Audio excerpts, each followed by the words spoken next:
Good morning and welcome to the SMITE Mid-Season Invitational.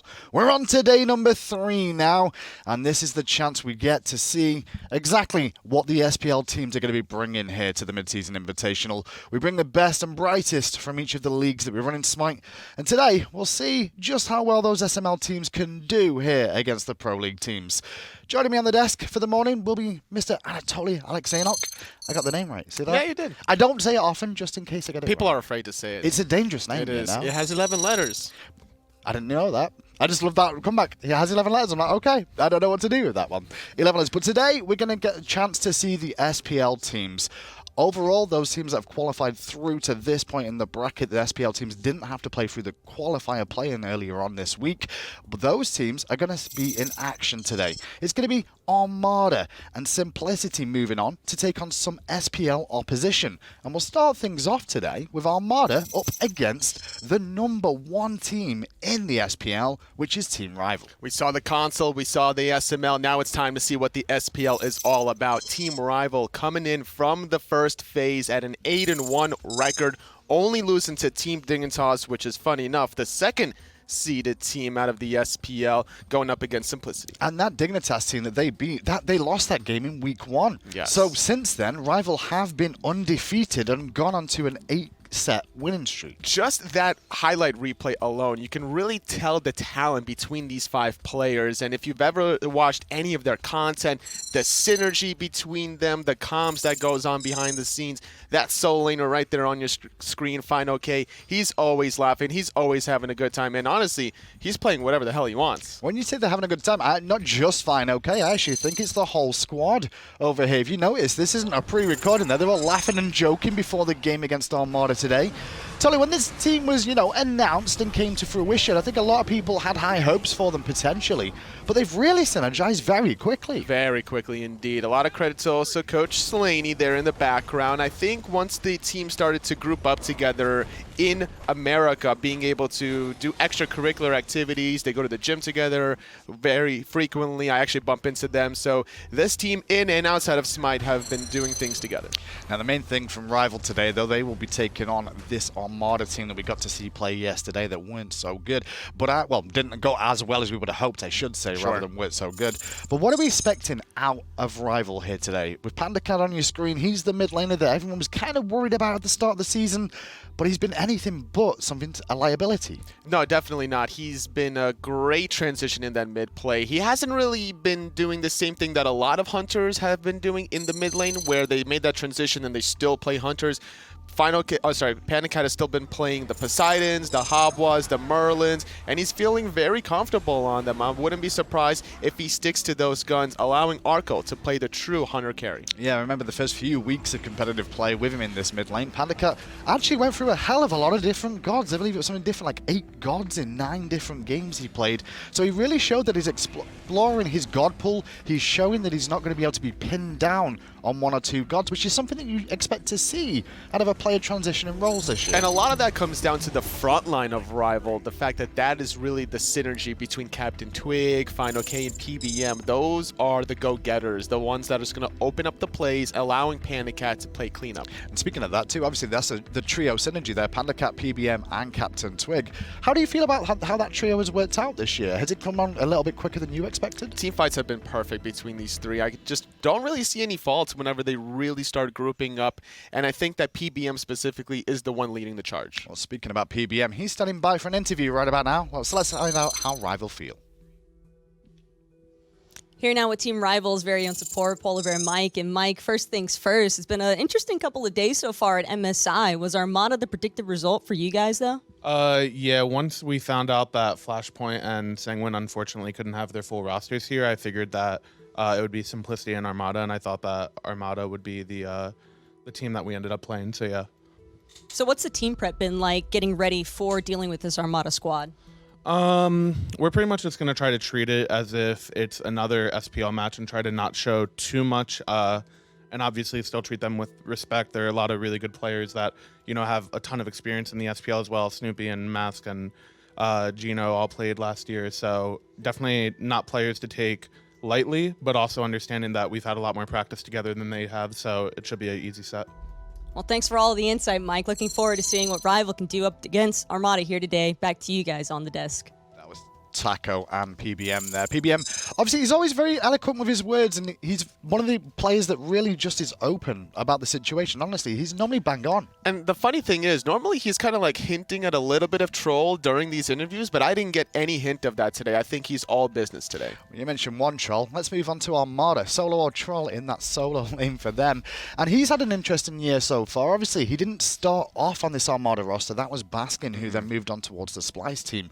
But he's transitioned in here, and he's showed that he's got quite a good god pull for himself, too. Whether it's for Divios and Splice that 1 week in the SPL, or for Baskin under Armada under the SML banner, this player on your screen is a force to be reckoned with. He's very difficult to handle in the laning phase. He gets that advantage. He's going to be able to squeeze in so many Totem of Coups and get his team that advantage. But he's up against fineokay today, one of his most difficult challenges this tournament. And I was going to say, Tully, how big of a matchup is this solo lane going to be? Do you think the game may end up coming off the back of one of these two solo lanes getting into the mix? Very possible. I think that SoloOrTroll has been leaning a little bit too much on the Jormungandr in this tournament. He might need to kind of mix it up because fineokay has been watching and he's been prepared. And I think the one thing is what the counters would be potentially to running this lane against Jormungandr.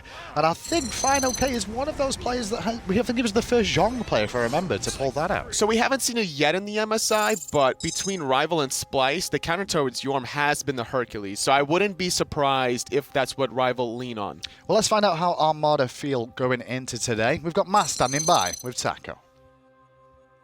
Here now with Armada's jungler, Mask. And Mask, it's been a busy couple of days for the team so far. What was the prep like last night after the set loss of Simplicity, knowing that you'd have Rival today? Rival's just like a really good team all around, so I'm not sure we really could do much. We just knew their picks, so we just kind of like prepared for their picks, and that's all we can really do against them, I think. How's the team feeling as a whole, though, coming into this? We've enjoyed MSI, but it is really unfortunate that we play against Rival, which is like probably the uncontested #1 right now. I think they probably should have beaten Dig as well, so they're looking really rough to play against. So, but you know, we're ready, I guess. You guys got anything spicy in the pocket plan for trying to pull at least one game out here, or what is the game plan here? Yeah, I mean, we all queue ranks, so we always have something spicy, So I'm ready to pull it out. I think it will do pretty well. We'll see. Well, best of luck to Armada today in their set up against Rival. Back to you guys on the desk. And that was Mass there, the jungler for Armada. A tough ask, honestly, for Armada today, and I think Mass was being quite realistic about the state of play here. He seems to know that Rival are the big dog in this tournament this weekend. Oh, so this week, I should say. And I'm excited to see how exactly they match up here for Armada. It's a big task to take on. It definitely is. Outside the jungle role, I got to look at the Hunter matchup as well. Snoopy versus Arkkyl. Historically, they haven't really played much against each other, only during the United Invitational, and then one time as well during that 2017 Season 4 Super Regionals, where Trifecta did get the better end of Dignitas there. But I don't think that was necessarily the Hunter matchup. So, funny enough, you mentioned those Hunters. Arkkyl and Snoopy are definitely two Hunters that are willing to have a good old scrap in that lane, I expect. So I like that you brought that to the attention, because I think we may see a bit of fireworks in that duo lane. And Arkkyl, when he gets tested and challenged, I'm looking back to the SK set up against Zatman, he fires back. Despite getting soloed that first game, games 2 and 3, he had none of it. Well, as long as you don't run Morrigan against him, Arkkyl might feel a little bit okay about this lane. Let's find out, though, how Rival and Armada get on in the picks and bans. They're slating on your screen. And he's already told the Rival boys, let's get rid of that Chronos. We don't want to play that. And Armada are going to take Freya off the table. Still plenty of options, though, for the first, second pick availability. Something we've been seeing a lot this tournament is the Yamusin Cobb being baited out alongside the Merlin, usually the first pick, ignores the mage, goes for the physical hunter, flexes it between duo or middle, gets a lot of pressure, and looks for either the red or purple buff invades. Rival going to bow away the Yamusin Cobb. We talked about that yesterday, how important and potent AMC has been around the middle lane, but funny enough, yesterday we saw quite a lot of him in the duo lane as well. Is that just how strong AMC is at the moment? Yeah, because you're looking for the 1v1 advantages whenever the supports are roaming, either invading speed buff at level 1, either supporting the soul laner at level 1. Whenever the hunters are left alone, no one can really out-clear a Muzinkab, so it's a powerful force there. Well, with Merlin taken away by Armada, Rival will go with the first pick of Naja. A lot of stuff available on the table here with that Naja pickup. Jormungandr, number 1 on my list here, that we've seen quite a lot of this year. Well, Rival aren't worried about that. I think that as soon as Jormungandr gets locked in, we're going to see the snap Hercules from PBM probably. I think Naja is going to go in the jungle, although it's still flexible this early in the draft. And that's normally what you see out of that first pick. It's either someone that's very potent and strong in the initial matchup, or the flexible god that can kind of trick an opposition into taking a different route. Armada will lock in that Jormungandr and an instant response from Rival with that Zhong. I do predict those two, Zhong and Jormungandr, will be in the solo lane here. I could see that for sure, because number one, when you're dealing with a global jungler, whenever you have to worry about that pressure, you want to go something tanky, something with healing, and why not the best of both worlds? Zhong gets the protections from his passive, gets the healing from his second ability, with Pythagoras piece getting more popularity. I think this is the key to the success of fineokay. Also, the fact that Zhong just can't really die in lane against the Jormungandr, realistically, just because of the amount of sustain he'll bring with the card exorcism combination he'll have at his disposal. So keep an eye on fineokay this game and see if he can make some more plays for himself there. Rival have one more pick, and it's going to be Janus for more than likely the mid lane PandaCat here.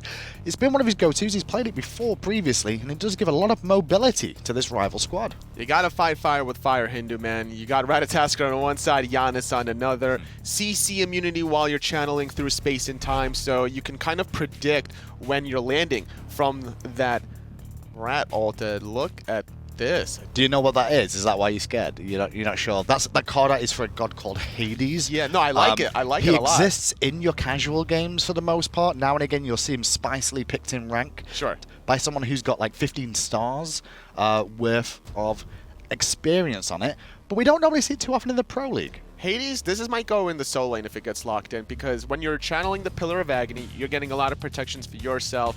You build a Void Stone up against the Zhong, Ratatoskr ganks alongside. Very difficult to get away, especially if you're going to be building into the teleport right off the bat. And right as I make all that, they switched it. Well, I was going to say, the Hades pick there that they were looking at, if you look at what Rival have drafted here, none of them can really escape the pillars very effectively.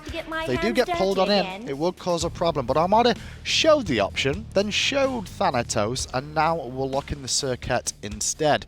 That Serqet definitely useful because the poisons will allow them to maybe still kill Janus and also reduce the healing of Zhong. Ignores all that healing, not only between his second ability, but potentially the Warrior's Blessing and also that Pythax piece that fineokay is probably going to be picking up for himself. A good idea also to maybe shut down a Naja that's going to be roaming around the map. If that's going to be Naja for PBM, you also want an aggressive assassin support to match that. Speaking of supports, that's NotGeno on your screen here. Had a pretty good tournament for himself so far. We'll see if that can continue here today. Armada will take away Jingwei. They don't want the safe option available for Arkkyl here. Although Arkkyl's god pool, nice and varied, might be looking for a bit of a fight in this duo lane with how these counterbans are coming through. Armada need to ban Chernobog if they really want to ban away the safe gods, because that global pressure might be a little bit of an issue, unless they want to get him to play something more aggressive like the Anhur instead. Yeah, we've seen a lot of Hachiman this year, Jingwei for the most part, then the mages with the Chronos and the Freya. But you mentioned Chernobog there, we've seen ever so slight little bits towards it. Last real huge performance from a Chernobog, I believe, was Arkkyl for the World Championships, because we don't see him that often anymore. How come? Definitely not, because I think the safety factor of the Jingwei and the Hachiman is a little bit more. And also Chernobog, you're going to have to safely land on somebody, an enemy, right? So like even though you might have gotten away from one gank, you might have to go to a secondary gank. Interesting to see Rival ban away set there. Just a little bit concerned that Armada may try and pull that one out and cause problems with it. Meerkat giggling away as he's not getting low-key at the moment. It looks like it may be Vulcan.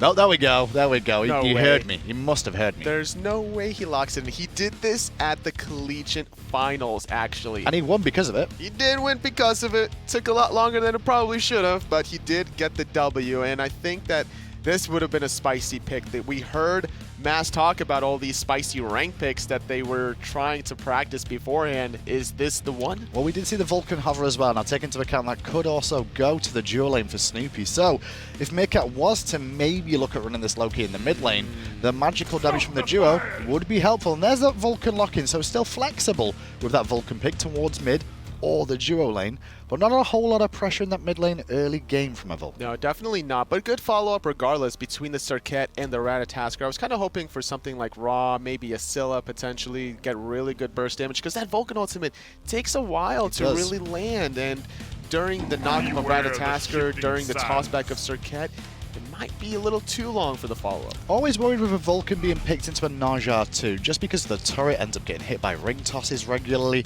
and can help to continue the bounce in there. But Rival now, they've locked in Anhur, which tells me that Arkkyl's down for a good old scrap if it's required. The Desert Fury, the early game from an Anhur, can be very potent. It's good aggressively, but it's also good defensively. With such a short cooldown, you can escape a lot of ganks whenever Ratatoskr is rotating with that global ultimate. Keep in mind, this Vulcan for Armada could easily be for Snoopy, so you don't really know who you're against. It seems like they're saving Snoopy's pick for last. That Terra lock-in finally, no real surprise to see that more than likely go into PBM here, so it probably is the Naja in the jungle of how these comps are looking. Armada, slight little grins on their face, they're really going to use all their time to work out if it's going to be low-key. We all kind of expected it to not be the case. It's going to be the Erlang Shen instead. Question from me though is, well, who's going in the mid lane here? Yeah, so I'm expecting it to be... Wow, I can't even tell you honestly. This is a little odd because I don't think Meerkat is a Jormungandr player, but this could be the game where Meerkat is playing Jorm. It's a good point. The Jormungandr mid has been run before. We've seen a little bit mainly from Zeros from the Pittsburgh Knights more than anybody else that's picked up that Jorm for the mid lane. But in this composition here, you can't really expect Serqet to be there. You don't really expect Erlang Shen mid. Sure, Erlang Shen mid could be there with the likes of the Chuck mids we've seen before in the past, but I just don't see it personally. It could be Erlang Shen in the dual lane, actually. If Snoopy's looking to be very scrappy, it's difficult to get away. Even as an Anhur player, that you have the slow, you have the knockback, you have to either choose to go into Snoopy or choose to clear the wave. It is a good point. Armada do have that Vulcan, which we've seen expectedly go towards Snoopy, but it might not be the case here. Assassins in the dual lane, in the straight-up Hunter 1v1, when we've seen the Bacchusauras, the collies of days gone by, they've always been pretty potent in taking those 1v1s against Hunters. They definitely have been. It's going to be a scrappy fight. Well, let's get into that scrappy fight. The casters are standing by. It's John Finch and Aggro Bailey. That's exactly right, Hindu Man. Nice job as the one that sets the schedule. Let's move into game number one. Rival against Armada, and it absolutely is Meerkat on the Erlang Shen mid. Can't believe they didn't see this coming on the desk up there. Come on, guys, put it together. Yeah, okay. I'm a give you some insight on this one. Please do. Meerkat just has the ability to turn on the jets at times. We all know that, yeah. And we were talking, and we were like, yeah, maybe if they pick an immobile enemy mid laner, you can just run it down with Erlang. But they didn't. But they didn't is the big problem, and that's what I'm seeing. He goes double boots, blink, double mana chalice, double chalice. Yeah. What is this? He's running it down. That's what this is all about. And blink. So yeah, you're right. Let's go for it. Well, let's see if it ends up working for him in the middle lane. Not to quote Jason Bateman here, but we'll see if it works out. I predicted that it will not. Arkkyl already has some pressure in the dual lane. Snoopy on the Vulcan.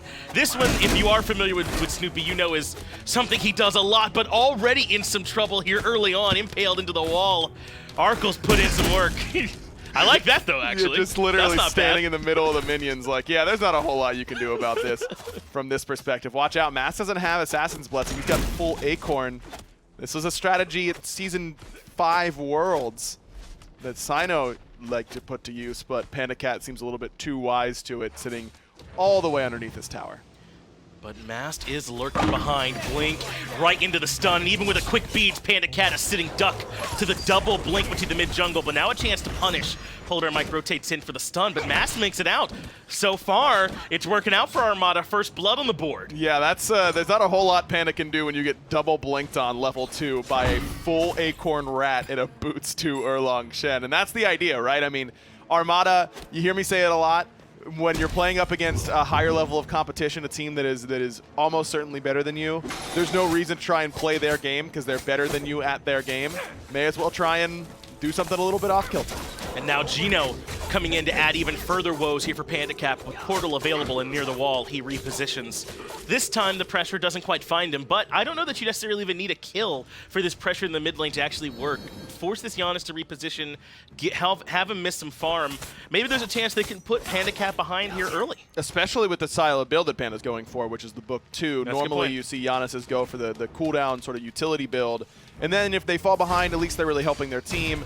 This is all about damage right now for Panda. Mass doesn't stick with just the Acorn Rush, though. He eventually picks up the Assassin's Blessing, since it is quite good. Makes some sense to grab it, though Meerkat and Snoopy still don't seem to need them. Just the cooldown boot rush for our Vulcan ADC. He's ready to start running it down as well. Yeah, that's the right idea, I think, for him. It's not so much the cheese strategy that we're seeing out of Armada's mid-jungle. This PandaCat, again, in a bit of trouble with Geno all over him. It's more about Snoopy just needs the safety of the boots right away. That extra bit of mobility. He goes with this and then into the Warlocks before is what he went with. Blue buff invade on the cards now for Armada as they look to pressure out CaptainTwig and fineokay. Looks like they would succeed in this endeavor as well, so unfortunately fineokay will miss out on that. And Zhong is one who likes to have the blue buff over there, so not bad for Mass to be looking for some pressure. I mean, I know things might not look maybe as traditional as you expect from this Erlang Shen as Mass gets another kill, but it's working for them in this early game so far. They have a ton of pressure. Without a doubt, and another death on the PandaCat because Mass blinked in. Now a red buff invade. It's looking good for Armada right now. Meerkat wants to keep it going even on a CaptainTwig. And Twig has already taken a ton of damage. Ring bounce hits too for the slow, but Twig able to get far enough away. PolarBearMike rotating in to see if he can strip away some of this farm. But PandaCat here, there might actually be some kill potential. Mass now rooted, and there's the first one on the board for Team Rival. Meerkat bit off a little more than he could chew. Hadn't been able to go back and get those full boots ready to go, it seems like. So now that he has, he's in a pretty decent spot to continue to play pretty aggressively. I imagine that's what we will see from him at this point, is just that always aggressive play. You can't just start to feel like, oh well, it's going better than we thought, so let's play real Smite. Like that's not the recipe, I don't think, in this one. It's certainly not going to work with Blink either. I mean, as soon as he gets put into the CC chain, he has no way out. So it really would work out better for him if he continues to be the aggressor. I'm right there with you, but I want to make sure we're giving Armada plenty of credit. Simplicity as well, too. We'll see them later on today. They had to fight a tough journey to make it through that play-in bracket. Tougher, I think, than even they expected, but we had a lot of strong teams down there, and these are our two winners. Now their reward, Rival and Dignitas, two of the top dogs throughout the SPL, and you got to bring something crazy like this if you want to make it work. No one else has really figured out the recipe for these two teams. Seriously, Rival hasn't lost since week 1. Since April or something? Since they played. They're looking pretty good right now, so I think that throwing them a curveball is probably the right idea because they've been hitting dingers off the fastballs that all the SPL teams have been throwing at them basically all year. SoloOrTroll goes with this first item, Stone of Binding, as yet again they strip away the blue buff from fineokay. This item is really good, and we see it rushed a lot, especially on supports. I don't know that we see it too often on the Yorm, but I think it makes some sense as PandaCat's in trouble, force the beads again early. But it's PolarBearMike who might need some assistance, even with the ultimate E-Balls, though CaptainTwig makes it 1-for-1. Mast can't quite make it to the tree. Oh, CaptainTwig missing the ultimate. Still not enough damage there for Meerkat with the abilities down for him to turn the fight, but there's a good opportunity to invade the red buff now. It certainly is, and it's just CaptainTwig here to try and slow things down. He gets caught by the last breath, and Snoopy gets the kill credit. Arkkyl tries to rotate it in too, and though he might be level 7, it's hard to fight 3. He's got to retreat yet again, and all of a sudden, Armada built themselves up a near 2K gold lead, though Arkkyl has something to say. Can't quite hit all those shots in the Desert Fury. But Geno does get caught by the root, and PolarBearMike brings in the walls. That's it for Serqet. Yeah, Arkyl's like, okay, boys, let's snap back to reality here because we're still Team Rival, and we can still make some plays. Arkkyl on this Anhur, it's one of his premier picks that we haven't seen from him in a while. Anhur not exactly meta, I would say, but certainly got the business from Funballers Anhur. Yeah. Or, yeah, I believe that was Funballer who made that. Yeah, it was a turnaround. Yeah, I was right all along. I shouldn't have doubted myself. So once you get styled on like that, you're like, well, I should be playing some Anhur. You all's got a really nice taste of what it's like to be around Ryan Aggro Bailey, by the way. That's exactly. How do you mean?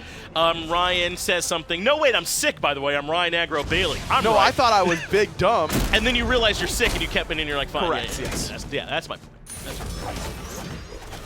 PBM going to take another spill in the mid lane because I have no rebuttal, so I'm going to talk about the game instead. Mask is doing what Mask usually does on this Ratatoskr. In fact, even with selling the Assassin's Blessing or buying it late, he's finished it, whereas CaptainTwig has not. And that's just because that extra bounty you get from getting these kills, I suppose. It's got to be the difference maker. Because Twig must have gotten at least, what, 12 to 15 stacks before Mask even had the item. I imagine that's helping out a lot. Probably also all these invades, limiting some of Twig's options as well. But throughout this early game so far, Armada has looked strong.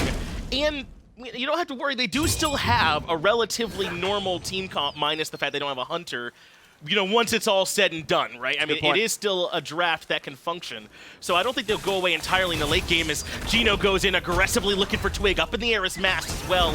But a response by CaptainTwig with his own ultimate gets him out of danger. PandaCat follows up with the ult, but it's Snoopy who claims a life. Twig goes down. Beautifully done there by both sides, really. A great shell from PBM, tries to get everything back in Rival's favor. A good ultimate from Twig nearly turns the fight, but it's all because that sick initiation by Geno, who was really vibing with the Serqet pick yesterday, continues to look really good here today. Anytime you get two people with that Cobra's Kiss, it's hard to lose the fight.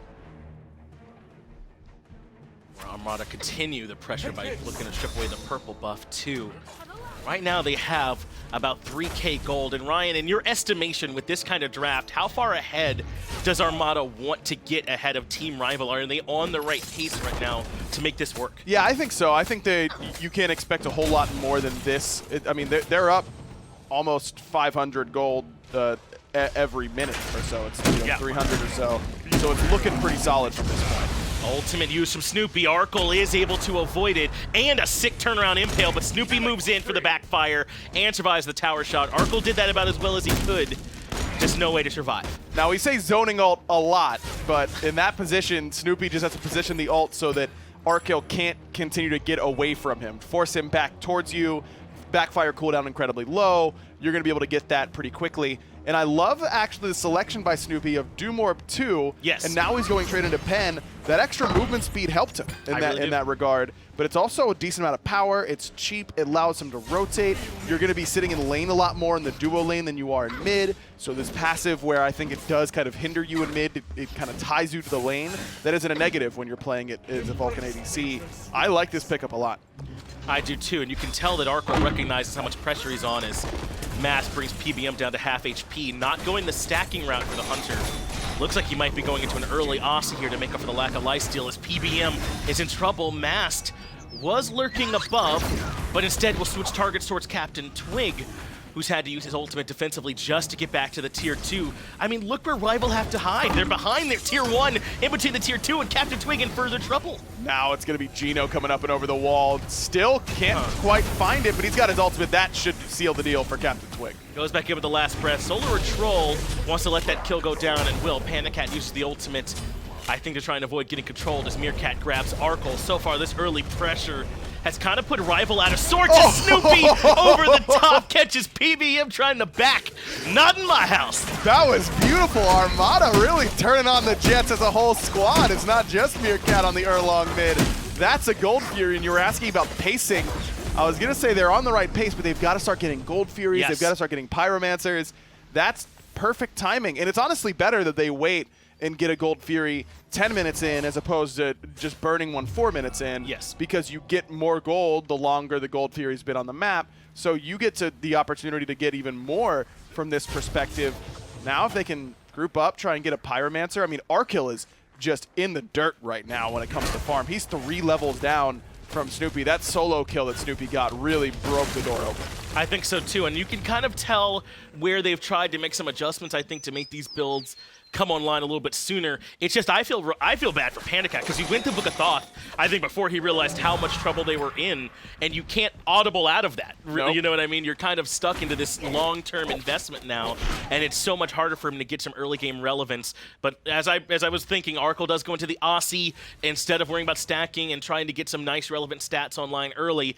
it's about all Rival can do, I feel like, to try and tread water until just a better comp kind of makes up for the fact that they have all this early game pressure. Man, but as you mentioned, I don't even think Armada's comp is bad. Right. Come the late game. They're going to have some trouble sieging towers for sure, but other than that, they've got good poke damage. They've got great CC on this team. I do think sieging is going to be a problem, so they really want to force Rival to continue to fight them as long as possible. But I mean, Geno's the same level as Twig at this point. That is a bit of a problem. Keep in mind, fineokay has struggled some from these early game shenanigans and the fact that he's lost his blue, but he is still quite close to SoloOrTroll, and we've all seen the kind of year my man's had, so once he starts rotating, things might look different, and in fact, he's here for this next engagement to try and defend the red buff. Geno has to disengage, so does Mask with the ultimate, and it looks like they are able to defend the red, so maybe one small thing finally going in Rival's favor. Yeah, as soon as Rival lose a really big team fight, they lose a bunch of members, they lose the Gold Fury,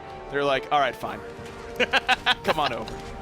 Just head on over here for the next red buff spawn. He's the pinch hitter, right? It's right like, on get him time. in here. Yeah, he's the ringer, basically, in this instance. They call him over. It's enough to just force everybody back, but I don't think they need to be that scared of him, to be honest with you. He's level 12, sure. Meerkat's got a decent amount of pen. Snoopy's massive right now, level 13, 4-0, and 1 for him. He's going to do plenty of damage too. Ultimate to clear the way and let Snoopy move off elsewhere. I think you're right, though. If they let the fineokay mystique, the aura, maybe give them a little bit more credit than has been earned within this match itself, then it might be to their detriment. But backing up there in that one instance, I think, is at least okay. They got to keep up this pressure for the most part, continue to look for invades, continue to threaten these neutral objectives, come back over towards Pyromancer, and keep Rival guessing a little bit. I mean, we all came into this one expecting Rival as heavy favorites. Yeah. No one's been able to take them out this year, and Armada has shown us a path to them at least grabbing this Game 1 victory. They got to keep moving towards it confidently. It's not a clear path by any stretch, for sure. So you're right. It's not even close to done for Armada. I still feel like if I were a betting man, I'd probably be betting on Rival to still take this one. But the odds continue to go into Armada's favor with every fight they're winning. I just like this team of very strong players who are very realistic, I think, in their minds about what their chances are when they go into sets, and they don't play down or play up or anything like that, but they're very down to earth about their opponents, whether they're much better or much worse, that they would come in with a clean strat here to try and win Game 1. I like what I'm seeing from Team Armada, and up 5k gold, it's hard not to notice that it's working. In fact, Snoopy's early pin is Divine Ruin to slow down any healing, as Meerkat takes quite a bit of damage there in the middle lane and can't get much of the 9 turns blessing. That's a little bit tough. The Meerkat doesn't find anybody with that ultimate, but it's still a decent engagement in mid that distracts Rival and allows another red buff invade. fineokay not here for this one, so they're able to get it. CaptainTwig in some trouble. SoloOrTroll and Meerkat have him, but PandaCat always there, provides him an escape route with the ultimate. Geno tries to make him pay with his own ult, but it's Arkkyl who's in trouble on the left-hand side. I think he was trying to defend purple, and now CaptainTwig gets gobbled up by the World Worm, and PandaCat in trouble too. Man. It's a waterfall effect. Man, this is just insane. Here comes fineokay, though, blinks in the mid lane looking for Meerkat. Maybe he can try and chase him down. He does have the recall demons, but it's just not enough. Meerkat gets out of range, and now fineokay with limited options needs to get back underneath the tower to get away from SOT and Mask. Ultimate even used by PBM just in case, but that fight was over until Snoopy. Snoopy might decide maybe we want to keep it rolling. He does move in, has the turret that allows her to pass the baton to Geno. Big ult hits good. both of them, and PolarBearMike will fall. fineokay hit by the backfire, not enough to kill. But Armada had to be happy with that little engagement too. The coordination between them in this early game has been excellent. Man, and it's all on this left side of the map too. Arkkyl on this Anhur pick. It looks good wave 1, and since then has not, basically, because he had the nice play on the Geno as well, I suppose. But Snoopy gets another kill. That time, I believe Mask did give him some assistance, but didn't even need to use the ultimate in order to bring Arkkyl down. Arkkyl gets a lot safer now that he has the Aegis. A lot of this Vulcan damage is pretty telegraphed. It won't catch you that off guard to get hit by it, but it might be too late. He's still 3 levels down. Well, how about an Oni Fury aggro as Arkkyl recognizes just how much damage Snoopy has. Say hello to Ethereal Staff as well. Armada do indeed grab the Oni Fury, and they continue to catapult this lead. If y'all are out there in Mixer chat, maybe sleeping in, thinking this first set wouldn't be good, make some noise for Armada, having a pretty good first game here so far. To say the least, SoloOrTroll's in some trouble, though. He's got to use that ultimate right away. fineokay already used his, though. So it's a 1-for-1 trade on the ultimates. Not too bad. fineokay with a lot more CDR on the other side between the Pythags piece and the cooldown boot. So a small win for Rival, I would say. No, make the case for this ethereal staff for me, please. That's what I'd love. Yes. That's where I was heading next. Don't worry. So like I said, we saw Snoopy go Warlocks the other day on this Vulcan pick, but they're trying to just run it down early game, right? So you can't be going Warlocks in that sort of instance. But he still wants some degree of HP. I wonder if Pythags is better in that slot because it is a little bit cheaper HP, but he's not just getting the 200 from the E-Staff, he gets that proc as well. So if he hits fineokay or PolarBearMike in particular, even CaptainTwig, who has a lot of HP with the Blackthorn, he gets some of that HP for himself. It's getting a buff on the mid-season patch. I'm excited about seeing this item. I do think it's a little bit underutilized, and I'm curious to see how it works out for him here. It does appear to have some niche applications as well, as it works quite well into this curve Snoopy's trying to set up for himself. Arkkyl couldn't quite find the tier 1 tower in the left as Pyromancer went down to Armada in right during that last little scuffle. And they've moved up to 7,000 gold out in front. 10K is usually that mark we highlight as being pretty tough to fight into, but I mean at 17 minutes, 7K is pretty stifling too. How does Rival, I guess, sort of put on the brakes? How do they bunker down and just farm up in this situation? It's tough. I think that leaving Arkkyl alone on this left-hand side is a risk, but it's one you might need to take at this point. You're kind of hoping that Snoopy starts to rotate like he did for that Pyromancer pull. Exactly. So that you could get an opportunity to let Arkkyl try and catch up, because despite being behind, everyone else on Rival is kind of treading water, right? I mean, they're down a level and a half. It's really only Arkkyl that's really behind the 8 ball. Mast has gone up to look for Twig, but a good timed nice blink ultimate lets him reposition, and a blink on the back end, as you said, to get him out of danger, but the red buff can do no such maneuvering. It ends up getting stolen by Armada yet again, and the tier 1 tower is broken down. Bit by bit, they're whittling away at this otherwise stalwart team Rival. So far, Armada has been able to make every bit of this work. I wonder when, though, do they start transitioning towards trying to grab this FG. I mean, it can be a bit of a throw potential, but also it feels like what can be that nail in the coffin and really make sieging easier for them. Yeah, I agree. It's scary at this point, but I also think that you've got a 4-level lead on your ADCs, and that won't stay. XP for Snoopy is going to become ungainable pretty soon. He's going to hit level 20, he's going to hit max level, and at that point, there's not a whole lot that he can do besides continue to get gold and items, which is, of course, very relevant, especially on a character like Vulcan, but you won't get that just outright base damage increase that you are getting every level right now. I think grouping up and going for fire is the right call right now. You want to play around Snoopy while he has a massive lead. And that does appear to at least be the mindset from Armada. Maybe even not a full-on commit, but at the very least see if they can force Rival into a fight. Because right now, Rival won't take a fight unless you make them. And if they can try and force them in to gather some information, to see what's going down, they can take some picks and really guarantee this FG for themselves. fineokay and PolarBearMike are trying to lurk nearby, but I mean, they can't safely go any further forward than this. And PandaCat in particular has to stay very far back because he has no beads for about 30 more seconds. They know that timer, of course. Geno has the Frenzy. I think it's the right idea. You want to just try and burn this objective as fast as possible, but PBM has a Frenzy of his own. Sometimes we see supports and elect to go a different route instead of Frenzy when behind, feeling like you really only get it when you have that momentum. But it is also a great way for you to claw back into a team fight. If Armada wastes their Frenzy, Rival has theirs, that extra damage that you're getting may make up for some of that XP and gold deficit that you have. Looks like some aggression though in the middle lane. Cobra's Kiss blocked by the minions, so PandaCat's A-OK.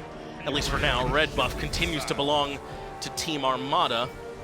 But with their kind of leaning towards the left-hand side, perhaps they want to be for this next Fury instead. 25 seconds away from that spawn, and this is the much safer call and can still do a lot of the same work in terms of forcing Rival up to at least see what they're up to. Twig's in trouble here. Got to use the beads, and he's still insta-dead, man. That damage from Snoopy's meatball, just a little bit too strong. But it's, again, Geno finds a great initiation. He's been doing that all week so far, and has continued here today. And Rival, as I said, do have to at least step up some to see what's going on, but this feels like maybe too much that they've stepped forward. fineokay, the early target, he's brought down to half. Mast looks from the back line, and it's enough for Meerkat to take him down with the pin. PolarBearMike, the next one on the conveyor belt of doom, established by Armada. A double kill from Meerkat, having a better day here so far on day 3. Enjoying his time here on the Erlang Shen. Yeah, I think this is a Fire Giant call from Armada rather, and it definitely should be. It's really just the fact that PandaCat and Arkkyl are so far behind at this point that they never feel like they can get involved in that fight. That just a little bit of fear there, and honestly, it's kind of well warranted. They're so far behind.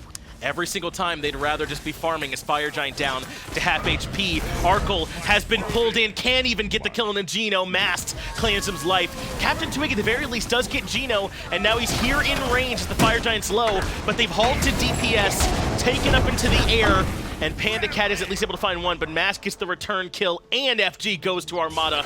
I know they lost 2, but I still think that was about as clean as they could have done. Yeah, a little bit risky there, I think, to let Twig get in. Not to steal the Fire Giant. I think that's basically guaranteed. But losing Meerkat does hurt you. He kind of needs that extra bit of sustain that he's going to be getting from the Fire Giant just because he needs to really get in there on the Erlang Shen mid, who sold his chalices, by the way, now that he can buy some, so he can buy some wards, finally.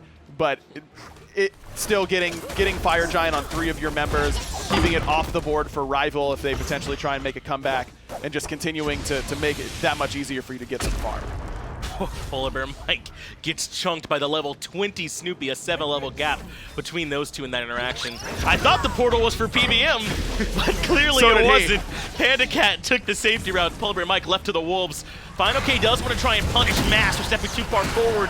At last, Demon gets to him. That's a big shutdown bonus for fineokay. It really is, man. Mask has been a nightmare for Rival so far. But that's another member with Armada who doesn't have Fire Giant now, but still a 2-for-1. That makes the sieging easier for Armada, and that's really all that matters at this point. They've proven that they will win fights in the jungle with this sort of comp, with this sort of lead. They have to find a way to siege towers consistently, and if you're taking 2-for-1 trades, if you're trading out the Rat, you know, if you're losing maybe SoloOrTroll as your tank, maybe you lose Snoopy as your damage, then maybe the siege gets even harder, but trading out Mask for both frontliners for Rival, complete win.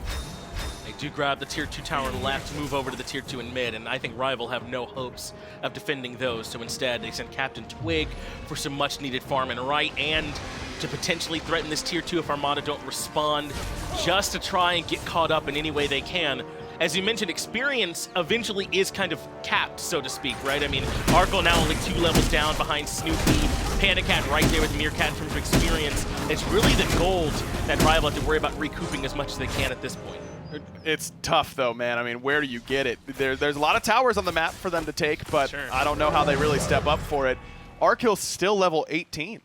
Snoopy's been level 20 for 3-4 minutes for a minute now. At this rate. I mean, he's got a ton of gold in hand, I'm sure, after all those tower pushes. Yeah, he's got 2K, so he's going to be able to buy Rod 2, probably. A Restored Artifact is where I imagine he'll go. Maybe Soul Reaver 2, and try and get some extra mana for a little bit later on. He's already got the cooldown boots. But yeah, you probably just go Rod here and try and continue to one-shot people with your ultimate. Well, half-health them with your ultimate because you want to get them down to 50%, and then your ultimate kills them with the Rod passive. Exactly. We saw what happened to PolarBearMike earlier on when he caught a little bit of that ultimate there from Snoopy, so clearly he's swinging at this point. Armada, I mean, for what it's worth, they do have another minute on this Fire Giant buffer, so it's really just for SoloOrTroll and Snoopy at this point. They still have one more tier 2 tower to grab before they move to what becomes the next big question, right? Which is, can they actually break down these Phoenixes and get into the Titan room and end? Because like you said, this kind of draft can absolutely do everything it's done up until now. I think there wasn't a ton of question that it can, you know, snowball early and pick off people and all those things. It is now this point where can it actually break into these Phoenixes at the end of the game? I think so. I think their lead is that big at this point that it's so hard for Rival to really take a fight. And Snoopy has just not been able, or has not been under enough pressure this game. He's been able to free cast very, very well, and that's kind of threefold, right? It's his positioning, it's his front line's positioning, and it's the fact that Rival's so far behind. Rival will eventually catch up if this game goes late enough. I mean, you can only buy so many items, you can only get so much XP, but with the way that the front line for Armada is playing and the way that Snoopy's positioned so far, I imagine it's tough. Stepping forward, here's Rival, and that's risky, fighting outside of these Phoenix ranges, but I like that they're not letting Armada get too much for free, at least posing some small questions to them. And Armada have decided to fall back for now. I'm guessing that they're probably going to want to wait for this next FG before they push. It still won't be enhanced 30 minutes when it switches over and really becomes that big game changer, that straight up win condition. But even now, I mean, the 27-minute FG still feels pretty good.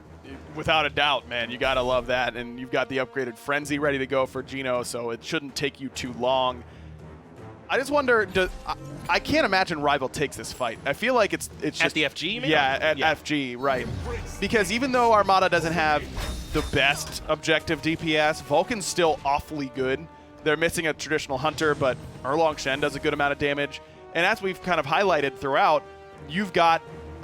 Armada's going to have trouble breaking your Phoenix. So why not just take the fight there? Feels bad to give up a Fire Giant at this point, but... I think you're much better off taking the fight on the Phoenix. I think this is the right call by Rival. Snoopy elects for the Chronos pin in that slot. I was also persuaded by the Ratatoskr, but I mean, a ton of extra cooldown does not hurt either, especially if they think these sieges are going to be a bit more poke-oriented, perhaps. Sure. That could certainly set up for Snoopy to do a lot of damage from the tower line. Yeah, either one, I think, between Rod and Chronos Pendant would have been acceptable from this position. I'm a little bit more partial towards the Ratatoskr because he already has so much power with this Doom Orb, and that's where, by the way, this is really going to shine, is in these siege situations. There's minions spawning all the time that you get to assist or watch die, and then you get this insane power buff from that position. I mean, 6 magical power per stack, up to 5 times. I'm not very good at math, but I know that's a lot when you add that onto the 135 magical power for Doom Orb.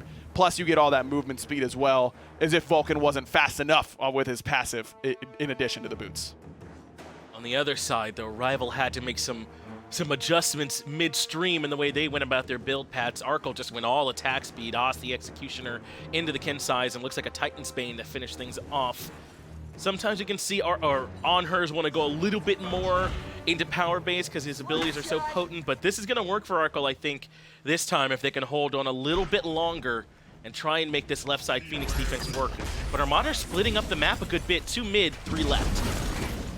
I think I would have preferred to see Arkkyl go into crit, but it's just more expensive. I think that's the reason we see him go pen in this game. No one's particularly tanky on the other side, honestly. I mean, Geno is sure, but I don't know that he's the one you really want to try and kill with Anhur anyways. He's really much better at hitting the immobile characters like a Jormungandr or a Vulcan, and you can crit either of those guys pretty heavily, but I just don't know if he had the gold to invest in that sort of build.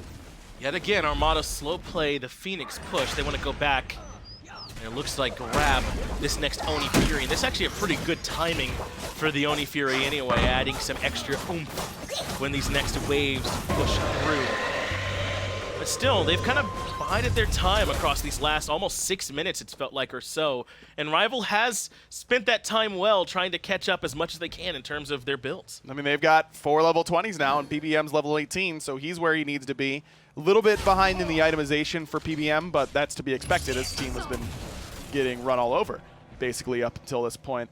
So, all things considered, Rival's not in that bad a spot in the item department or XP department. It's really just in the map position department. Armada now ready to give it another try. They got about another minute 20 to find their way in and grab one of these Phoenixes. Mass continues to run this sort of split offense in right or in the mid lane. Remember, he can always rotate over with his ultimate. If they do want to hard commit to the left side Phoenix, it's Twig they send over to try and make the defense. Geno gets pokes, and he got his 1-caught actually. Great CC. That's procs the Mantle of Discord. That's a huge cooldown that Geno doesn't have any control over. 90 seconds before he'll get that mini Gebel. They're ready to all-in commit, though. Meerkat goes in, as does Mash with his own ultimate. PandaCat hits the target through space and time, bought him a moment, but Frenzy popped in the left Phoenix, and Geno moves in right away. Snoopy's ultimate does not quite hit home, but Jormungandr wants to remove Arkkyl from the equation. It's Geno's last breath that gets it done. Meerkat finds fineokay as well. CaptainTwig in trouble as Meerkat gets the double, and this might be it here, aggro. Armada 5v2 take down the left side Phoenix, and are looking to move into the Titan room. They're a little bit weak, Finch, but they've got a part of an Oni wave with them in between a Janus and a Terra. I just don't think they have the damage. Geno moves in first, keeps PandaCat confined to the actual fountain. Geno gets stunned, takes some extra Titan damage, and they still haven't put much DPS onto the actual end game objective. It's now been brought down to half HP, but PandaCat removed from the equation in the math gets that much easier. Armada in game number 1 take down a rival, and they have a chance here now to move on. 1 down, 1 to go for the Armada boys. Sometimes the old ranked strat of just turning on the jets and running it down works out for you, man. Just an improbable win for the Armada boys, but the problem is they've still got 1 more to go. And in the back of my mind, the whole time, Aggro, I was thinking, no way that works twice. Yeah, exactly. Right? So now what do you do in game number 2? Do you have a second Erlang, Shen, middle, Vulcan ADC type strat to pull out? Well, I don't know that it was that unconventional when you look at what they actually did. I mean, yes. The level 1 or level 2 cheese to kill PandaCat, get him behind, that certainly helps you. But really all Armada did there was invade red, invade purple, kill Arkkyl, invade red, invade purple, kill Arkkyl. There's a lot of picks that you can do that with, so it's really up to Rival to try and find a bunch of different adjustments and picks and bans that will leave Arkkyl a little bit more free to farm. I think you got a good point there, but to be fair, Assassins and Warriors are pretty good at stealing away all those buffs early. Maybe that'll work for them. We'll see, though, if there's any ideas from the guys on the desk. Hindu and Toli can break it down.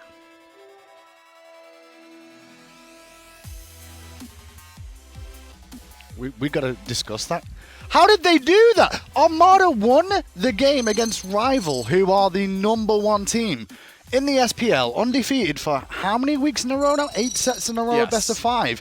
And Armada just come in and destroy them. This is a team that won 8 in a row, and in order to do so, you have to have great communication, great synergy, and in order to disrupt that synergy, you have to do what Armada did with the double blink play, first blood onto PandaCat. You got them on edge after that point. I was walking back, actually, didn't even see the first blood, but I could hear somebody screaming, no, like as PandaCat died. And that was a big situation then for Armada. From minute 1 of this game, they got aggressive. They used the double blink on Meerkat, who was playing Erlang Shen in the mid lane.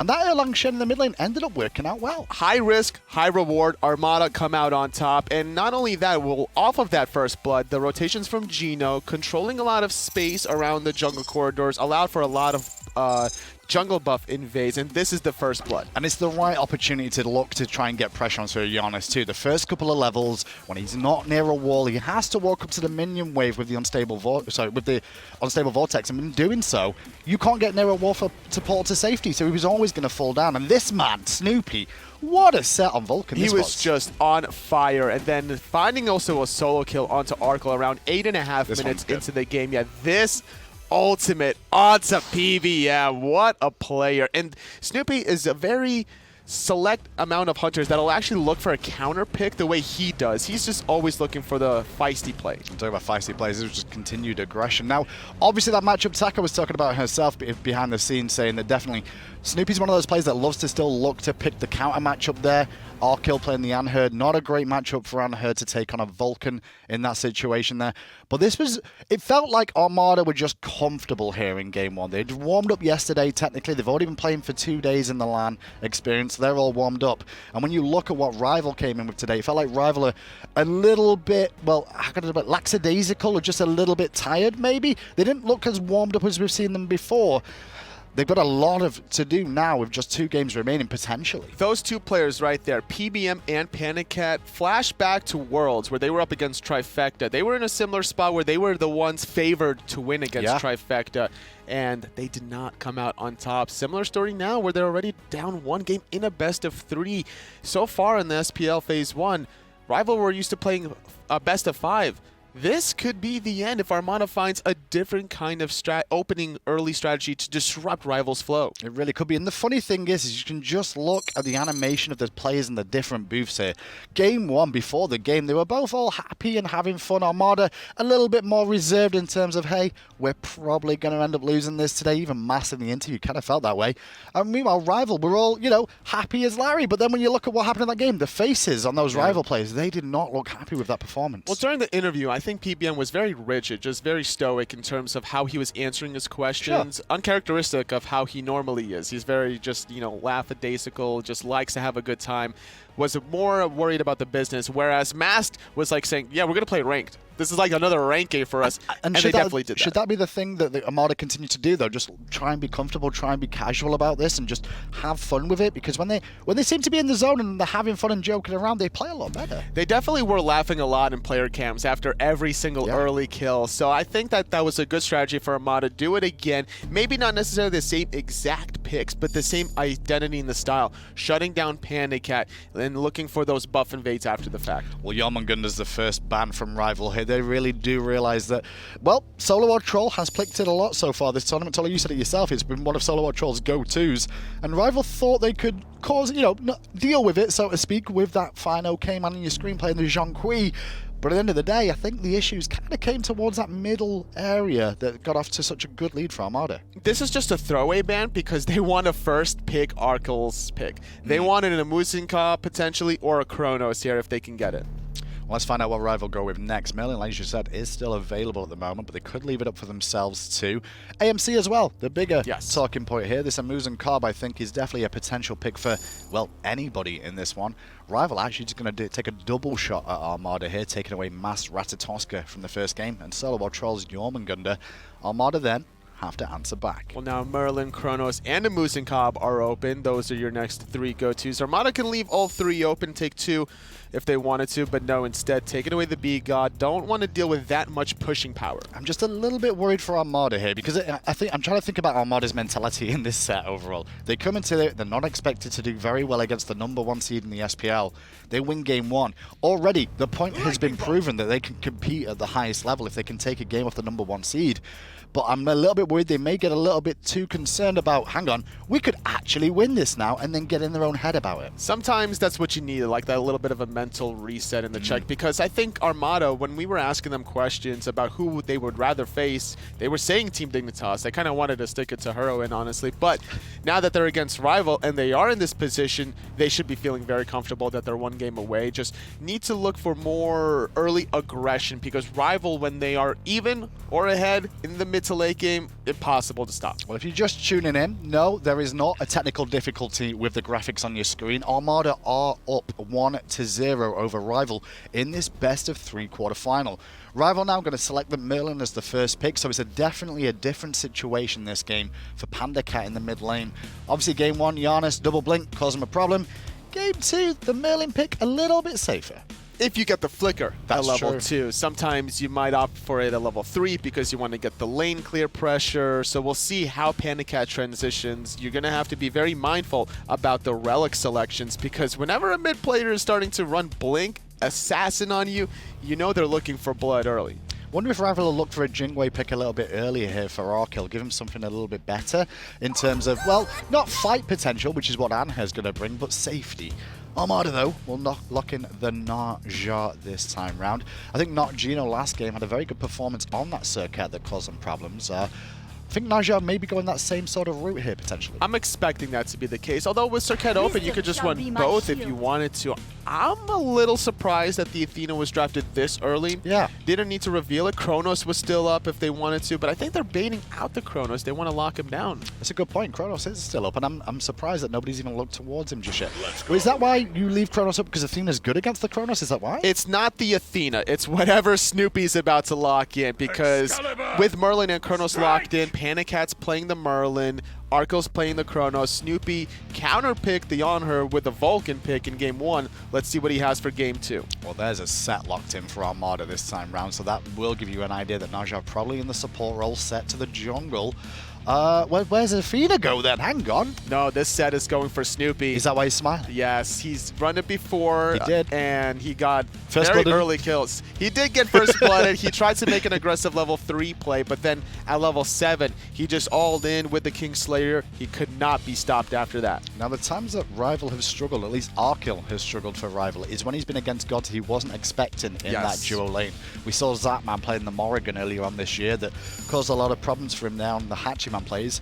So I wonder where Rival will end up going here. I wonder if they send PolarBearMike to the duo lane a little bit earlier this game for a bit more support. That could be one way to deal with that early pressure from Set, but now you're two-way splitting, so Snoopy's going to get a level lead, and once those team fights happen, you're going to see probably Snoopy at level 14, Arkkyl going to be around level 12, and with Kingslayer, you're going to get like 3 or 4 shot. I'm expecting Armada to maybe look towards the Jingwei ban again here.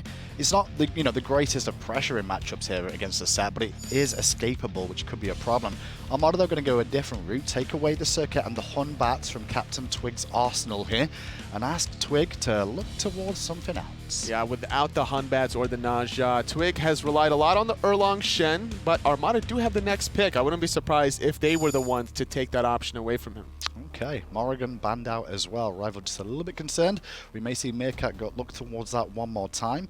Arkkyl on your screen there. Blonde hair now. He's had a bit of a change this year. Started off all dark, but, America, it changes people from what I can tell. New year, new Arkkyl, right? Different place of lifestyle, so I don't necessarily hate it. I think that he's definitely going to have to change up his play style on the Chronos now, up against Snoopy that's willing to run anything. Now, if we are going to see Snoopy on that set for Armada, it's not a surprise to see some magical go towards the mid lane then, just to balance out the magical versus physical equation that's always on the cards here. Sol, relatively safe, pretty tricky to gank. The first couple of levels is when she's more susceptible. And Sol could still be run for Snoopy. Set can even go mid here for Meerkat. You just never really know with Armada. Sol is a very good counter matchup to Chronos in the sense that you can use that ultimate to get CC immunity to prevent the time stop. You got the disapparate for a good safety factor. Well, Blink Hercules is something that we've seen quite a bit out of the supports this year, and it looks like PolarBearMike is going to be taking that one into the fray, whereas CaptainTwig will pick up the Dargy. Dargy, some of the flitters in and out of competitive play, but I think that's based off what other jungle bans we've seen. It's all about the CC immunity, and thus far, looking at Armada, Sat can be a little vulnerable. Sol takes a while to get under the disapparate. You can force out the Guan Yu ultimate after the fact. It's about the damage over time, and Set's going to be tricky to how to penetrate that backline against a Hercules and a Dodgy, and also the King Arthur. Totally, Rival's composition here on paper when we're looking at it, it's pretty standard from what we've seen of them all year. There's nothing too unusual coming out of this roster, but Armada, on the other hand, well, it's kind of tricky to tell exactly where everyone's going to go here. Do you think Armada closed this out 2-0 with this composition? I don't think so. I know Rival are going to be looking to fight fire with fire, honestly, after this one. They always get rejuvenated after a loss. I think everyone does, doesn't they? I think a lot of people that lose that first game, especially if you're favorites going into a game, we normally do see them bounce back pretty heavily at the start. But I'm looking at the composition Rival's got. Do they have a good early game to get aggression going? They certainly do. Hercules wants to be taking that damage. I wouldn't be surprised if PPM looks to look for an early speed buff invade. Speed buff invade could be interesting, especially up against, well, I was going to say up against who in the jungle? Because we still don't know. It could be Naja. It could even be the Athena. You just never really know with Armada. Well, let's find out. There's Rival on your screen. Can they take game 2 and get us to a game 3? The casters are standing by. Well, I think Rivals certainly have a good chance here, Hindu. What a first 3 picks for the boys. Merlin into Chronos into King Arthur. Not just really strong gods, but gods every one of these players are all very, very comfortable on. Can Set ADC beat all that? Yeah, I mean, there's no way you don't just go for the run-it-down duo lane strat individually, right? I mean, Snoopy really did handle Arkkyl last game. Pretty good matchup for him, apparently, but it's still one of those that you have to give him the opportunity to do the same thing again. Can we get a shout-out, by the way, to Layers, who rocked Armada so hard that Mask is like, yeah, maybe I should try Guan Yu jungle, because that's 100% what happened. I mean, and it looked really good that game, didn't Right. it? I mean, and on paper, Guan Yu, I feel like is not too far from doing the things you want your jungler to do. His ganks are pretty meaty. He has a ton of kill potential on his own, and even has some nice sustain. I mean, it makes some sense to me. You know what? I wasn't a believer, to be honest with you. Layers made me one. We'll see if Yeah. Mask was able to study the tape and see what made it so successful. As Snoopy did this on the last set game, basically to start auto-trading as often as possible. But Chronos with that low cooldown, big damage from the one, I think it's going to be pretty tough to beat. Not quite able to find any kills or even really any pressure in that first exchange. If I'm PandaCat, though, to move over to the middle lane, I'm keeping my eyes out after what happened to you in game number 1. Yep. We have the luxury of knowing, and they should know by now, there's not those 2 blinks, but still, clearly they're very willing to just kind of cheese you here early on. It's PolarBearMike, though, that looked for it. The blink driving strike did not quite hit home, and Mast will be okay. But this is the right style of picks, I think, for Rival. Merlin fights very well early on just because of how many abilities he has access to. Hercules has been a meta-defining character in a lot of ways. I love it. Geno not quite able to find that first sash, but Twig's low. He's got to leave this engagement. PBM needs to be careful, though. A lot coming in for the left-hand side, but he is undeterred, even despite getting hit there by Mast. Driving strike to get back towards tower.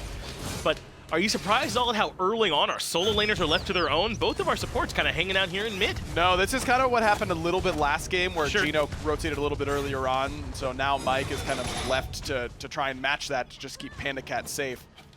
And they're really just trying to poke Mike out. I don't know how effective that really is. He's still got health pots to burn. And now he's in some trouble. PolarBearMike ends up getting caught, makes his way back out of there. Mast wants to die for it, but has the shell. That keeps him alive, and PolarBearMike makes it out too.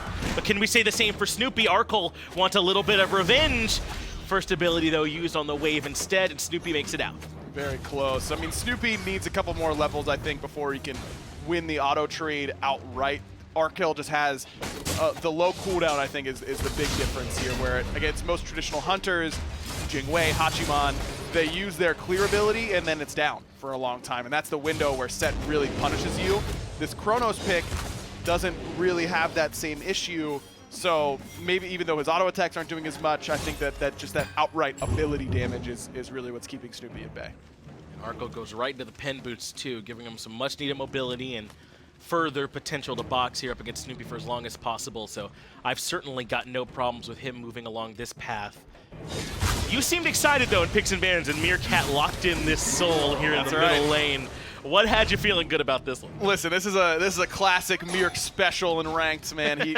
This is a great run it down god. It's a great level of debate between him and a lot of people about whether or not Soul is legitimately very good or just a good ranked selection. Well, Snoopy does invade the purple buff successfully, and he's even got some backup here in the form of Geno, and Arkkyl gets caught. That ring bounce does some decent damage.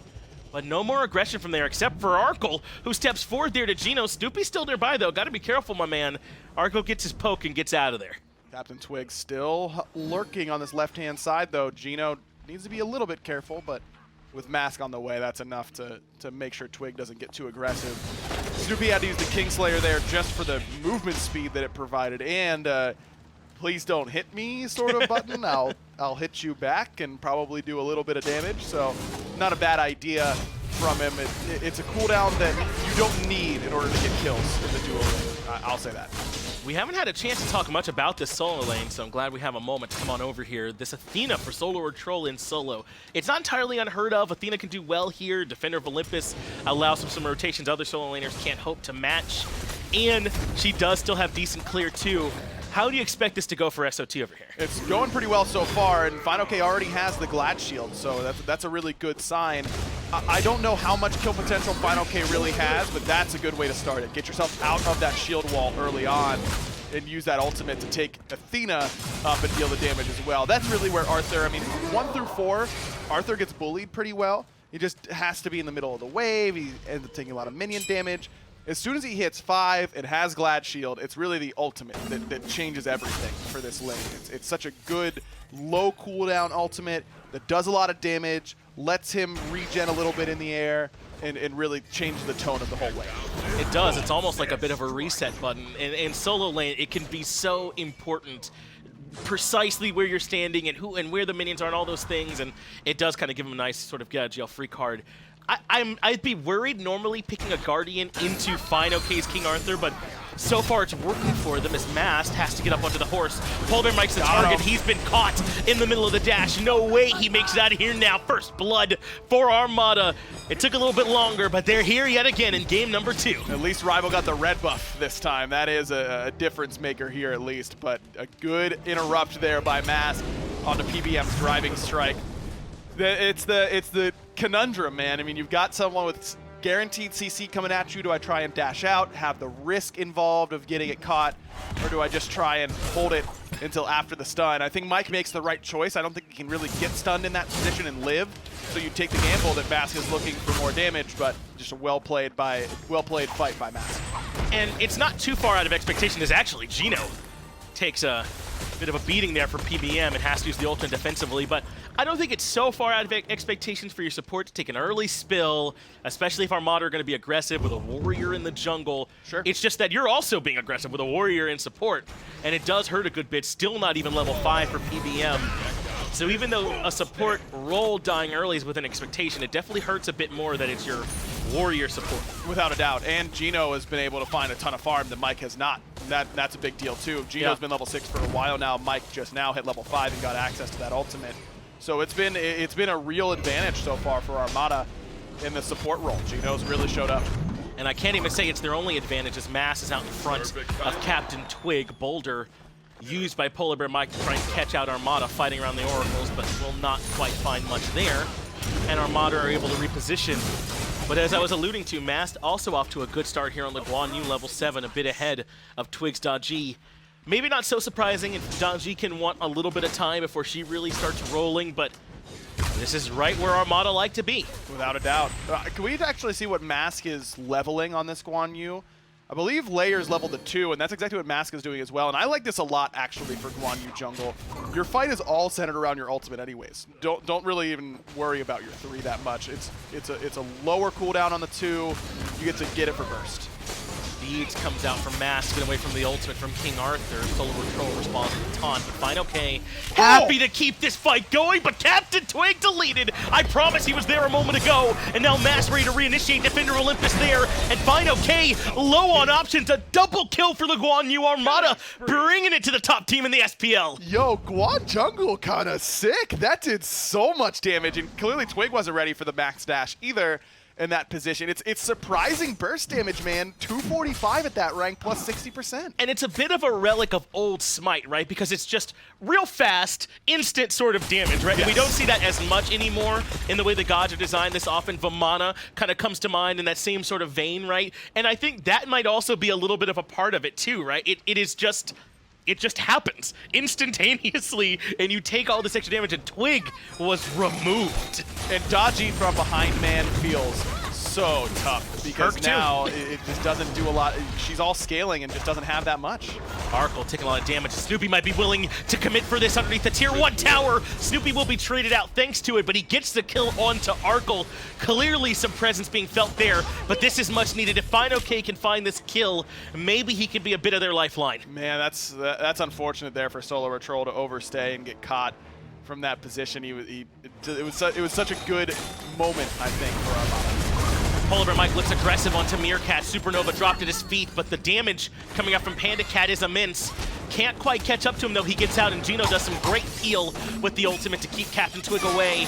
It will cost him his life, though, but critically keeps Meerkat alive. Until Fine, okay. I mean, he got the back off just in time. Fine was looking for that low health soul, but yeah, that's just good support play right there. Sacrifice yourself for mid laners. It's what you're there for. He screamed from the rooftops. Please come and help me, says Aggro. I'm not saying me in particular. I'm just saying it's The a good royal idea you, for sure. you. Yeah, you got it. Well, you are going to need a little bit more help soon because Zeus is getting changed, right? You know, the detonate, going to have a little bit of a delay. I'll have a chance to counterplay you now. It'll be nice. You already had a chance. You're just bad. Who was it that was tweeting out that if you kind of wait initially, then it does get more stacked in your favor? That's true, but you know, it's do you defender's gamble advantage. on waiting initially? I don't know. Mass, though, wants some pressure. That does force Twig up into the air and onto the Palau. He will land the pull in the mask, and Arkyl's damage is nothing to scoff at, and CaptainTwig lands the last auto. That's a big kill for Twig to take down Mask. It's a bad ultimate from Mask there. Got to be ready for that ultimate from CaptainTwig. Snoopy trying to get something rolling, and that shell just enough. Still looking for a skewer that could kill Twig. If CaptainTwig can make it out of here, though, this turns into a good fight for Rival all of a sudden. Arkkyl just barely can't find that last hit on the Snoopy. That was some nice juke boots from my man over in the ADC role. Allows him to survive.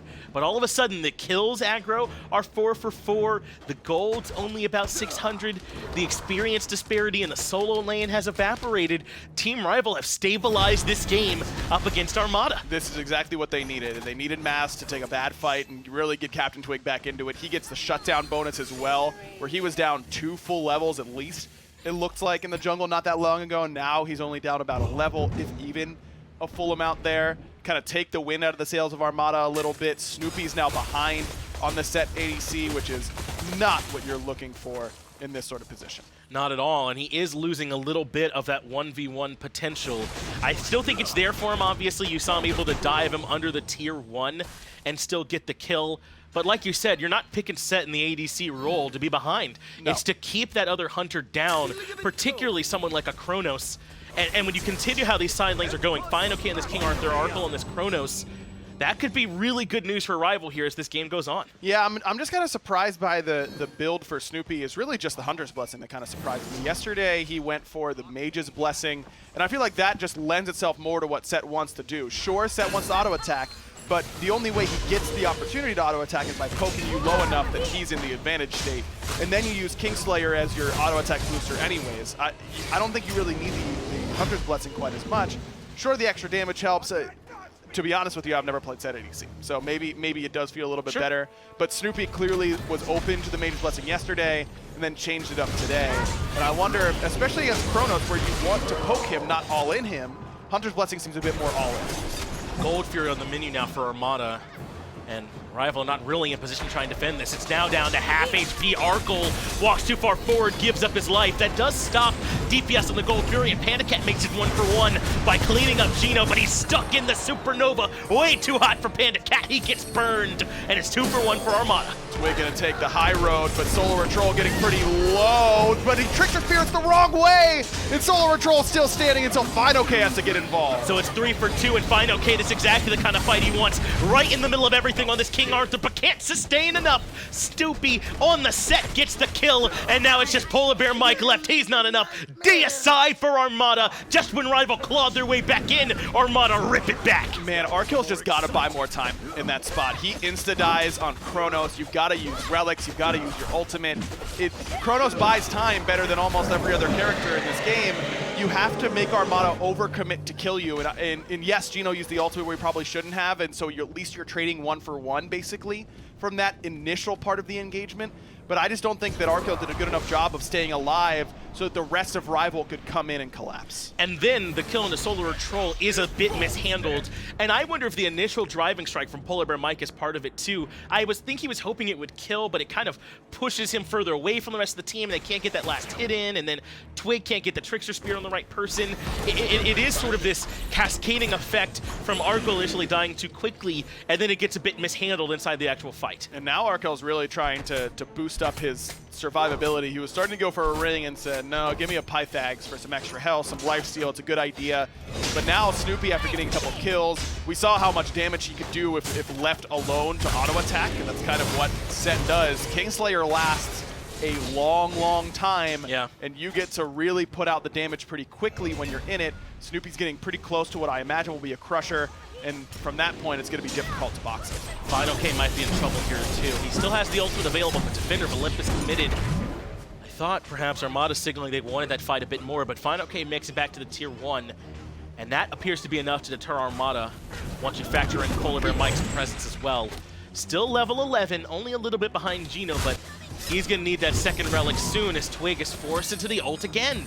Now, Mats doesn't have beads here, but he is going to use the ultimate. I really thought he might just decide to hold it and leave it alone, but he's going to look for the kill on Twig. It allows him to reposition. Great peel from PolarBearMike. He's just had a monster year, by the way, and it's because he does stuff like that on a regular basis. That was beautiful. Snoopy's got Kingslayer active. Good damage coming from Skewer. It looks like Arkkyl had to use that rewind. Arkyl's in trouble. Good job using the Aegis. That bought him time to get to the stun, but Snoopy still had his Aegis. That's the 1v1. Arkkyl goes down and opens up Pyromancer on the other side of the map. Pyromancer getting lower. PBM does have his ultimate, but decides to hold on to it. Armada continues to look pretty good, man, and even when it looked like Snoopy was going to start to lose his grip on his stranglehold of that left-hand side, remember, he was down 2 levels. Arkkyl was 12, Snoopy was 10. That big fight by Gold Fury got Snoopy back into it, and then he immediately finds the solo kill. And game 1, there was some degree of cheese to it, maybe, yes. But I think that the comp was relatively legitimate, and that the more that game went on, the less it was cheese and more Armada just playing well. And game 2 has been entirely heads up. Maybe you can make some argument about this set ADC, but I mean, I think there's just an argument that the SPL players aren't 100% familiar with this matchup the way they are with a lot of the other ones, and Snoopy has taken full advantage here so far. Armada just looking good. fineokay gets poked to half by damage from SoloOrTroll, and here comes Mask. Okay, has to use that ultimate defensively. I think he's dead. He's certainly in trouble. Defender of Olympus adds a ton of extra damage. It is still King Arthur over here, though. Keep that in mind as he sustains up a ton. It just is not enough. SoloOrTroll puts him down, and one more kill on the fineokay. Oh, Twig gets out of danger because Geno misses the ultimate, though. The rest of the boys coming in. Geno is dead to rights. That's good damage from PandaCat, but CaptainTwig's gonna need some options to disengage. The Pal-Out is enough, and he falls back. Rival still within striking distance, but I think it's impressive that Armada are out in front here at all. 4K gold out in front. And look at how they've done it. I mean, Meerkat, or not Meerkat, but excuse me, Mass has played this Guan Yu jungle really well so far throughout this game. Snoopy on this set ADC. An Athena solo against King Arthur has worked for the most part, a small lead there. It's just hard not to be impressed. And for me, I think this just reinforces something that I've been preaching all year, which is don't try and play the team that's better than you's game. Play your own, because you're not going to try and beat them at what they are practiced against. I mean, the thing that surprises me, you were mentioning that a lot of ADCs probably just aren't familiar with the set ADC matchup. Rival's watching Armada's games yesterday, right? Especially after they realized that's who they're playing. They must have done some modeling. There had to have been a conversation with, okay, Snoopy's probably going to play set ADC. We saw him play it.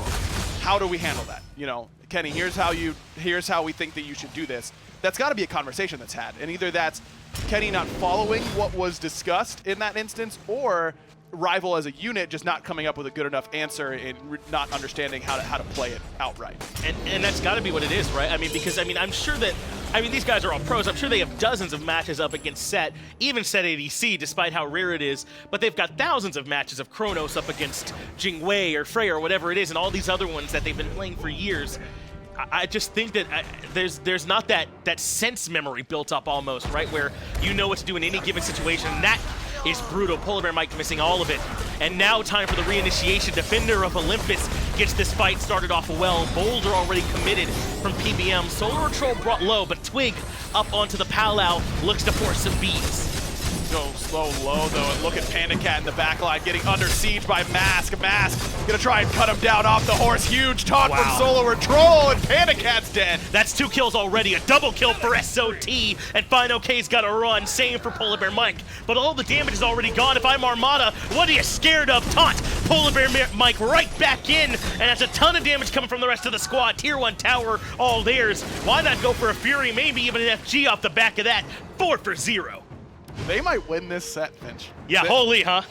They might actually mess around and beat the top seed in the SPL. Unbelievable fight there for Armada. And it's because they try and invest all this into Snoopy, and he just kind of lives. I mean, he doesn't take any damage at all from the blink initiation. Everything always kind of misses Snoopy, and then he's able to turn and burn.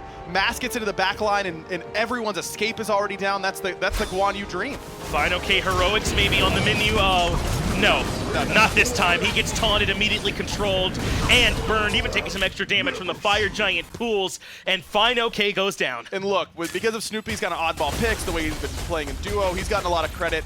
How about the set that SoloOrTroll has had? Yes. I mean, he looked unstoppable on the Jormungandr, and then this Athena solo is top damage and a huge part of everything that's going well for Armada. Yeah, he's been all over the map right now. I've been so impressed with the way that Armada have played. We've already sung Geno's praises as CaptainTwig falls, desperately searching for farm, but I mean, he's looked phenomenal all week and within this set as well too. Armada now are starting to look like legit contenders, and production made sure to remind me, I don't know if y'all are familiar, but in Paladins this same thing happened, man. An SML team came in and won the whole damn tournament.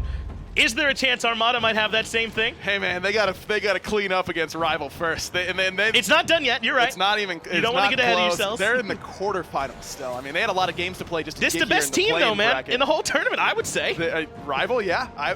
Coming in, I think they were the favorites, and to see Armada doing this to them is something else. It's really impressive what we've seen so far. I think you're right. 10K is where that gold lead is at, but we must not put the cart before the horse. There is a chance here that Rival can still hold on and win this game. And they got a comp that can certainly do it. I mean, Merlin feels great in base defenses. I mean, CaptainTwig on the Pal-Out can certainly still be a problem. fineokay is hard to kill, but at this point, they're fighting into numbers as well, Ryan. It's just tough when you're this far behind.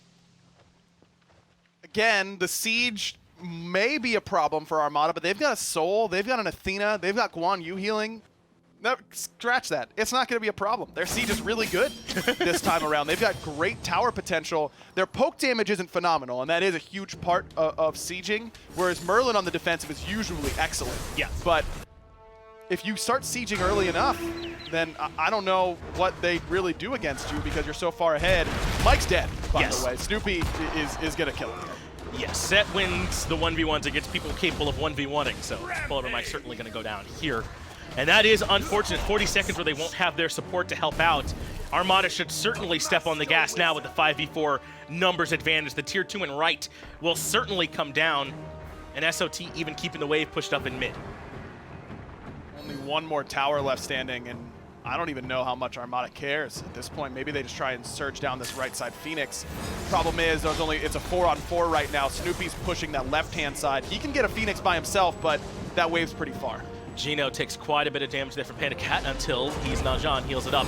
fineokay taunted in to get things going, and he's brought down to half HP. Little committed from Armada, and already the poke is there. Twig goes down to half HP, but he's on the Palau, and will be able to pull in at the very least Geno, but the NotGeno shrugs it off, and Armada can continue to siege around these Guan Yu heals. SoloOrTroll goes right back in, two-man taunt, and now it's Arkkyl in trouble, gets the rewind off. And Armada popped the frenzy, but the Phoenix still very healthy at this point. Not the mid Phoenix though. Snoopy just got it all by himself, so now he's going to be able to join the fight.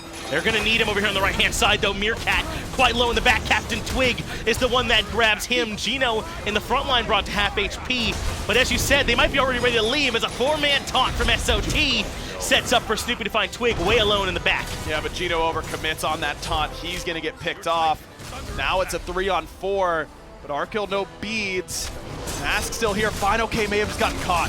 Maybe so, but he's the one you'd want to run into 3 members if it had to be someone. Now they have a chance for turnaround on a SoloOrTroll. The Athena gets shut down. Mask was trying to keep this fight going as Snoopy burns through PandaCat. Mask gets Arkkyl as well. Snoopy now unstoppable. They trust in the damage here from this set. fineokay still standing, but PolarBearMike controls the fight, and that might have just saved things here. That may have saved the game right there. I think they may have been able to end if they kill fineokay from that position, or at least they break the base. Probably not end. Twig's coming up, but they get right side Phoenix there 100%. Sick pull by PBM to keep the game really even close. As great as SoloOrTroll has been playing, though, he's not going to be able to hold on to top damage if Snoopy continues to have fights like that. My man is doing so much on this set right now. If he's given even a few moments to get close to a target, he's going to shred them. Who can stand up to him at this point? No one. No one can 1v1 him now. Set usually thought of as kind of this early game god that really makes his hay when everyone can't focus him. But the way that Armada has drafted, they still can't really focus him because Armada has frontliners that are dealing enough damage that you can't just ignore them. I say it all the time with characters like Chalk, right, where he does some stuff, sure, and he's a tanky guy, but you just ignore him and walk past him. He doesn't do anything. He doesn't force you to respect him. Guan Yu jungle, you have to respect the damage. You have to focus him, but he's hard to kill. Same with Athena solo. Solo's doing insane damage. You have to respect it. You have to focus him. And all that time where SoloOrTroll and everyone are grouped up and they're looking at them, Snoopy was killing PandaCat in the back line. You have to make your choice, and I don't know that there's an easy one. Fire Giant should now go down for Armada. Team rival not even nearby. PolarBearMike zoned out even all the way back by the Harpies. Fire Giant DPS has slowed a bit, but yeah, rival no way they're going to make their way in for this one. And with the mid Phoenix already down, they've got work to do just to push up this Fire Minion wave, just to get set up to play defense one more time. They showed some defensive capability on the right-hand side, but that was without Snoopy there. I don't know, man. Armada might have shown that they can just brute force their way into this base. That was without Snoopy, but it was also without PBM for the early part because he was on the respawn. Keep in mind that both PandaCat and Snoopy used relics very late in that fight. Neither one has them for this engagement. Definitely going to be a bit vulnerable here this next time, as Armada want to give it one more go on the right side. Phoenix, team rival, your #1 seed, coming into this tournament on the ropes. Arkkyl in trouble, forced into the rewind early. Mast goes for PandaCat early. He's been forced at as well. That means the pressure all on the front line now for rival to try and keep this Phoenix standing. fineokay has Geno locked down under Phoenix. It's just not enough, and Twig melts way in the back line. SoloOrTroll hunts down PandaCat too. It's 2 for 1. Snoopy, or Meerkat rather, dies, and that's the majority of the Phoenix damage. Great focus there from CaptainTwig to get him. Arkkyl now in some trouble as well. Aegis has already been used, but PolarBearMike continues to peel like a goddamn banana, trying to keep things going for the squad. Right side, Phoenix still standing, but as soon as they turn attention to it, it melts like hot butter. PolarBearMike trying to keep them away, but it's just too much from Armada. Oh, here comes Snoopy. They're looking for Arkkyl. He's dead. Now it's just the front line left for Rival. fineokay is trying to keep this going. The right side, Phoenix now down as well. Mid Phoenix will respawn, but it will shred. fineokay ends up falling. PolarBearMike, the only one standing. Armada, your SML representative, now moving to the Titan room. PolarBearMike has it all to do to try and keep this game alive, but Hercules just can't get it done. This Titan's starting to buckle now under the pressure from Armada. Well below half, well below 20, and that's Mass popping off. Armada take the set. Unbelievable, man. The top seed out of the SPL gets swept by Armada for the fleet, baby. Meerkat and the boys take it 2-0. Say goodbye to Rival, man. That's it. We're done with them, man. They're out of the tournament. Your top seed hasn't lost since week 2 of the SPL. No one's been able to figure them out. Not the Knights, not United, not Renegades. No one has been able to answer this Rival team except for Armada. And I think you have to give them a ton of credit on this one, man. I mean, the way that they played here, it was legitimate. It was heads up, and they just came out the better team. Yeah, look, game 1, sure, they run it down, they do the rank strat, but if you're the best team in the world, which Rival arguably was coming into this, you should be able to beat that. So I don't care about that argument. The best of 3 thing is going to come up 100%. Oh, if it was best of 5, I don't care. You're the best team in the world right now. You're the favorites coming in.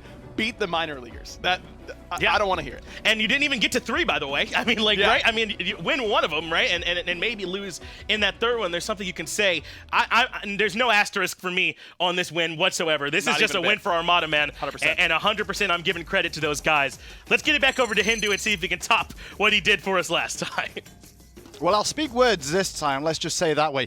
Armada, full credit. They deserve the victory here today. They put on a great show. The minor league team, the #1 North American minor league team, defeating the #1 team coming out of the SPL here so far today in a 2-0 victory. If you're just tuning in, you've missed a hell of a lot of action already. Totally. How did Armada go about this? I mean, game 1, sure, we've already talked about, but game 2 specifically, that was a different tale. They just felt very comfortable. It wasn't the great start that they had in game 1 where they double blinked onto PandaCat to get that first blood, but it was a slow and steady grind out. Snoopy with the set, found a solo kill yet again onto Arkkyl, doing a great job rotating from there. PBM couldn't really make it happen on the Hercules today, and there was just more team fighting power between SoloOrTroll's Athena and Mask on the Guan Yu with a lot of healing.